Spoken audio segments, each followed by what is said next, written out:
Au fil de l'histoire, une plante extraordinaire a captivé l'attention des chercheurs spirituels. Cet allié sacré compte parmi les plus anciens remèdes connus, utilisés par des guérisseurs et des mystiques issus de nombreuses cultures. Elle a été perçue non seulement comme un soin pour le corps, mais aussi comme une clé ouvrant l'accès à des états mentaux plus profonds. Depuis des millénaires, des peuples ont consommé cette plante dans des contextes rituels ou religieux. Dans l'Inde ancienne, on l'appelait Vijaya, ce qui signifie victoire, car on croyait qu'elle aidait à surmonter la souffrance. Certains textes la décrivent comme une plante sacrée, capable de protéger du mal et d'apporter de la joie à ceux qui l'utilisent avec sagesse. Dans les traditions hindoues, elle est associée à Shiva, le dieu de la méditation. Lors des festivals en son honneur, les fidèles boivent du bhang, une préparation traditionnelle à base de feuilles infusées, d'épices et de lait. Ils pensent que cela les aide à se libérer des préoccupations du quotidien et à se connecter à quelque chose de plus grand qu'eux-mêmes. Les chamans d'Asie centrale et de Sibérie considéraient la fumée de cette plante comme un pont entre les mondes. En s'élevant vers le ciel, elle emportait avec elle leurs prières. Ces guérisseurs l'utilisaient pour voyager entre le monde physique et le royaume spirituel lors de rituels de guérison. Depuis toujours, cette plante a été perçue comme un outil facilitant le passage de la réalité ordinaire à l'expérience mystique. Ses effets modifiant la conscience permettent aux pratiquants d'entrer dans des états d'esprit alternatifs, ce qui en fait un outil puissant pour explorer les aspects invisibles de la réalité. Notre monde habituel est limité par ce que nos sens peuvent capter et ce que notre esprit peut conceptualiser. Au-delà de ces limites se trouve le domaine de la conscience profonde, des flux énergétiques et des perceptions spirituelles. Utilisée avec une intention claire, cette plante peut dissoudre les barrières mentales qui nous maintiennent dans une pensée ordinaire. Cet effet de pont agit un peu comme un diapason qui réharmonise des sons discordants. Elle semble accorder notre fréquence intérieure, permettant de percevoir des couches plus subtiles de l'existence. C'est pourquoi de nombreuses traditions spirituelles l'ont intégrée à leur pratique. Toutefois, une telle approche demande attention et ancrage. Sans enracinement solide et présence consciente, l'expérience peut devenir confuse ou accablante. Les cultures anciennes en étaient conscientes et avaient développé des rituels spécifiques pour en faire un usage bénéfique. Dans les traditions védiques de l'Inde antique, une boisson mystérieuse appelée soma jouait un rôle central dans les cérémonies religieuses. Si les chercheurs débattent encore de ses ingrédients exacts, certains pensent que cette plante y tenait une place importante. Soma était célébré pour sa capacité à relier l'humain au divin et à ouvrir l'accès à la connaissance. Aujourd'hui encore, la préparation du bhang perpétue cette tradition millénaire. Des feuilles sont infusées avec du lait, des épices et parfois du miel, et consommées lors de fêtes comme Holi ou Shivratri. Les dévots y voient un moyen d'expérimenter l'état méditatif béatifique, associé à Shiva. Dans les grandes plaines glacées de Sibérie, des tribus nomades brûlaient cette plante lors des rituels funéraires. Ils pensaient que la fumée guidait les âmes des défunts vers le monde des esprits. Les chamans s'en servaient également pour entrer en transe, communiquer avec les esprits et soigner les malades. Dans certaines traditions sud-américaines, elle est associée à l'ayahuasca lors de cérémonies sacrées. On pense que cette combinaison intensifie les visions spirituelles et rend les participants plus réceptifs aux énergies de guérison. Les chamans préparent ces plantes médicinales avec grand soin afin de faciliter la transformation intérieure. Pour les Rastafari, cette plante est l'herbe sacrée mentionnée dans la Bible. Ils citent des versets comme le psaume 104, verset 14, qui parle de l'herbe pour le service de l'homme, comme preuve de son rôle spirituel. Fumer cette herbe est pour eux un acte de dévotion, une communion avec Jah ou Dieu. Certains chercheurs suggèrent même que les huiles d'onction bibliques auraient pu en contenir. Même si cette interprétation est controversée, elle montre à quel point cette pratique rituelle pourrait avoir été répandue.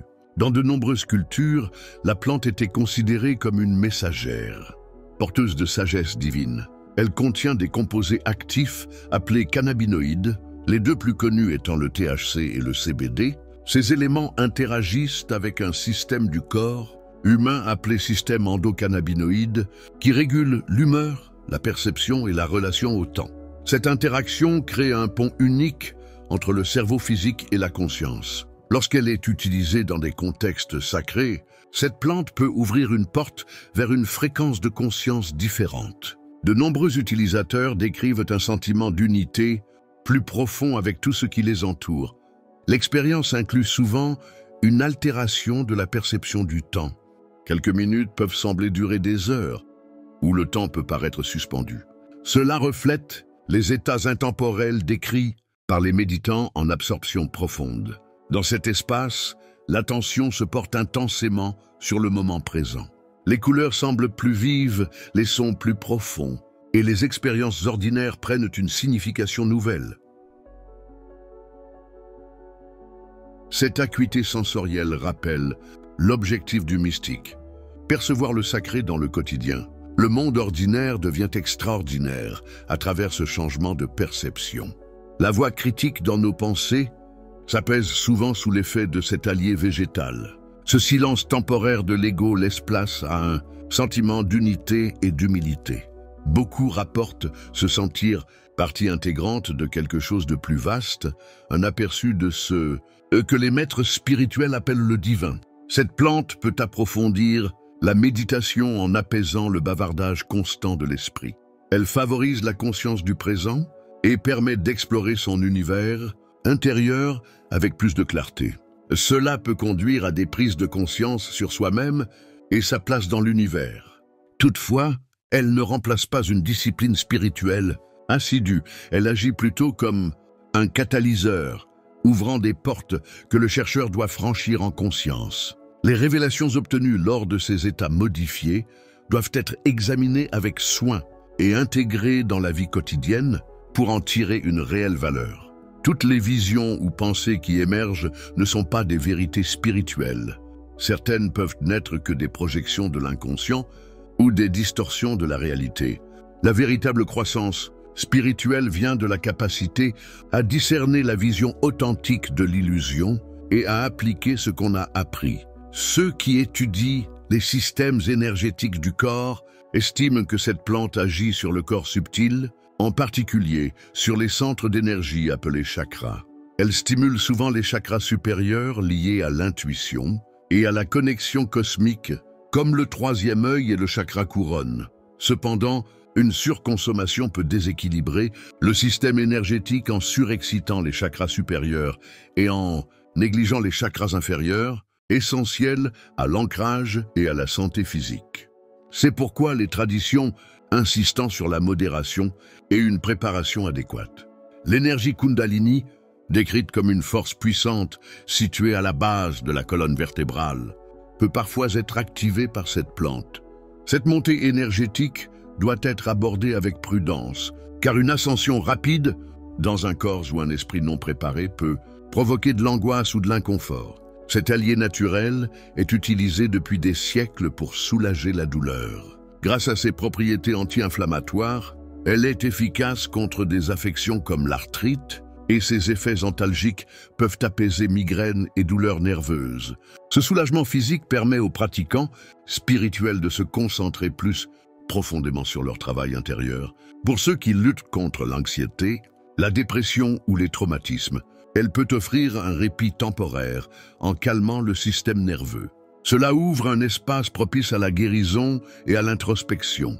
Beaucoup trouvent qu'elle les aide à libérer des émotions douloureuses longtemps enfouies.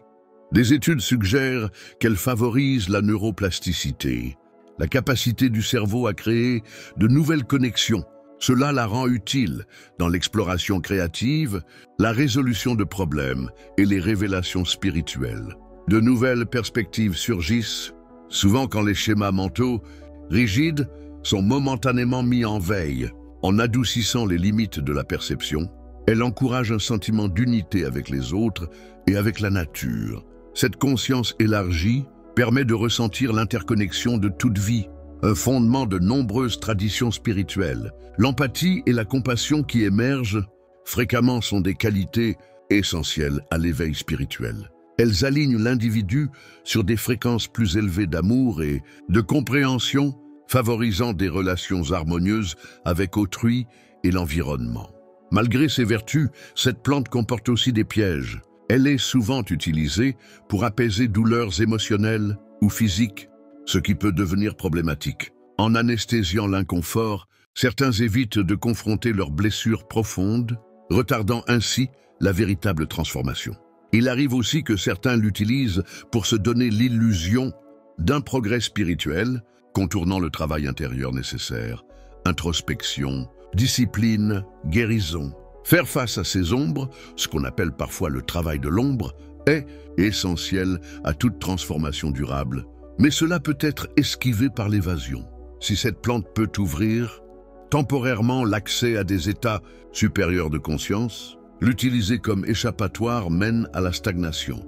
L'éveil véritable implique l'intégration des prises de conscience dans la vie, les relations, le développement personnel. Un usage excessif entraîne une baisse d'efficacité, les usagers poursuivant des expériences mystiques de plus en plus profondes au détriment de la pratique enracinée. L'objectif n'est pas de fuir la réalité, mais de transformer notre façon d'y vivre. L'équilibre est fondamental pour utiliser cette plante comme un outil d'éveil plutôt qu'une béquille. Les études scientifiques confirment ses bienfaits pour les douleurs chroniques, l'anxiété et certaines pathologies. Elles soulignent aussi les risques d'un usage intensif, troubles cognitifs, dépendance, impact sur la santé mentale, surtout chez les personnes déjà fragiles. L'intention et l'intégration sont essentielles. L'usage récréatif diffère souvent de sa vocation traditionnelle en tant que plante sacrée. Sans intention claire, son potentiel spirituel est ignoré, réduit à un simple plaisir au lieu d'un moyen de guérison ou d'évolution. Parfois, elle peut provoquer ce que les maîtres appellent de fausses révélations, des illusions séduisantes confondues avec des intuitions profondes. Les expériences authentiques s'accompagnent de paix, d'humilité, de sagesse et d'une clarté ancrée, jamais de confusion.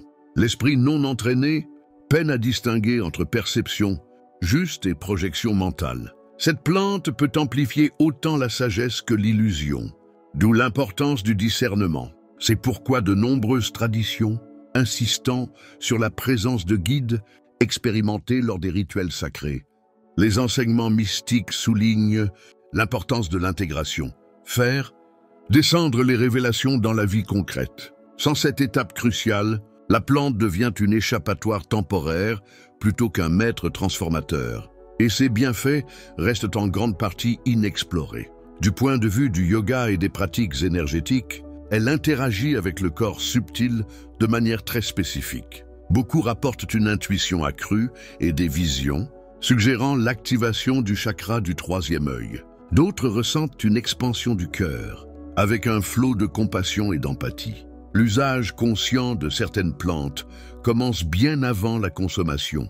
Une préparation sacrée transforme un geste ordinaire en un rituel porteur de sens, alignant l'intention de l'utilisateur avec l'énergie de la nature. Cette base ouvre un espace pour une expérience profonde et bénéfique. Tout commence par une intention claire. Demandez-vous pourquoi vous entreprenez ce voyage intérieur et ce que vous espérez apprendre ou ressentir. Cette intention agit comme une boussole. Elle guide l'expérience et vous garde ancré, évitant l'errance mentale.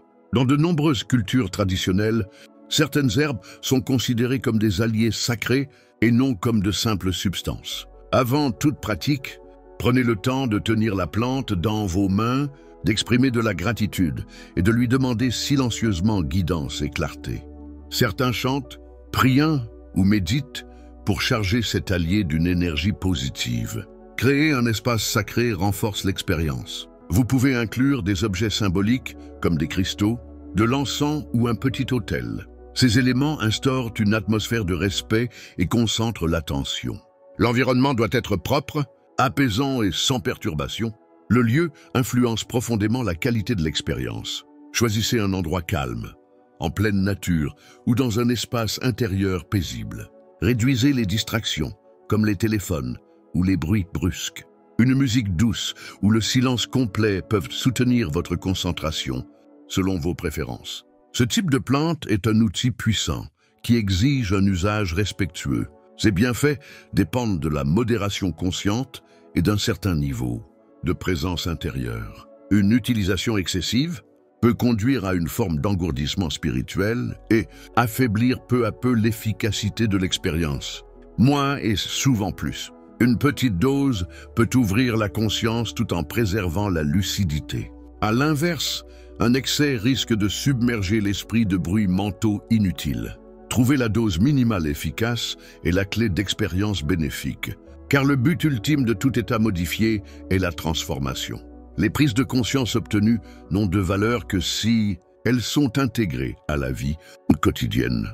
Après chaque session, prenez un moment pour réfléchir à ce que vous avez appris et comment cela peut s'appliquer à votre réalité. Écrire ses pensées, visions ou émotions permet de traduire les expériences abstraites en véritables révélations. Avec le temps, ces notes deviennent une sorte de carte intérieure, révélant les schémas, les avancées et les blocages que vous n'auriez peut-être pas remarqués autrement. Consommer un repas léger et nourrissant après la séance aide à rééquilibrer l'énergie du corps et à revenir pleinement au plan physique. Ce geste simple de soins personnels clôture le rituel et facilite l'intégration de l'expérience dans la globalité de l'être. Depuis des millénaires, certaines plantes ont accompagné l'humanité comme remède, alliées spirituelles et enseignantes silencieuses. Lorsqu'elles sont approchées avec respect, intention claire et modération, elles offrent des bienfaits uniques pour le corps et pour l'âme. Elles servent de pont entre les mondes, nous offrant parfois des aperçus d'une conscience élargie. Mais la vraie transformation spirituelle ne vient pas de la plante en elle-même.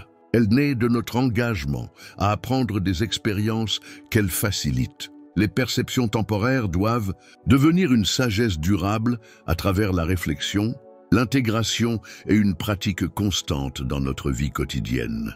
Dans notre monde moderne, où certaines traditions naturelles sont de nouveau acceptées, nous avons une opportunité unique de réhabiliter leur héritage sacré.